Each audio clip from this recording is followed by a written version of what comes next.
የኢትዮጵያ ሎተሪ አገልግሎት ለ2018 በጀት ዓመት ያዘጋጀው ትንሳኤ ሎተሪ 2018 እጣው ዛሬ ሚያዝያ 3 2018 በኢትዮጵያ ሎተሪ አገልግሎት እድል አዳራሽ በህዝብ ፊት ወጥቷል። በዚህም መሰረት 10 ሚሊዮን ብር የሚያስገኘው የአንደኛው እጣ አሸናፊ ቁጥር 1017459 ሆኖ ወጥቷል። 7 ሚሊዮን ብር የሚያስገኘው የሁለተኛው እጣ አሸናፊ ቁጥር 0709265 ሆኖ ወጥቷል። 3.5 ሚሊዮን የኢትዮጵያ ብር የሚያስገኘው የሶስተኛው እጣ አሸናፊ ቁጥር 0730432 ሆኖ ወጥቷል። የአራተኛው እጣ አሸናፊ ቁጥር 0341593 ሆኖ የወጣ ሲሆን የሚያስገኘውም ሽልማት 1.5 ሚሊዮን የኢትዮጵያ ብር እንደሆነ ታውቋል። ቀሪዎቹን አሸናፊ ቁጥሮች ከሚያስገኙት ሽልማት ጋር እንደሚከተለው አዘጋጅተንላችኋል። አብረን እንመልከት።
እንግዲህ የትንሳኤ ሎተሪ 2018 አሸናፊ ቁጥሮች ከሚያስገኙት ሽልማት ጋር ያየናቸውን ይመስላሉ።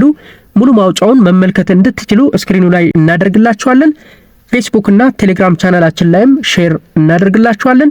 ይህ መረጃ ይጠቅማችኋል ብለን እናስባለን። እንደወደዳችሁትም ተስፋ እናደርጋለን። ለሁላችሁም መልካም እድል እንመኛለን። እናመሰግናለን።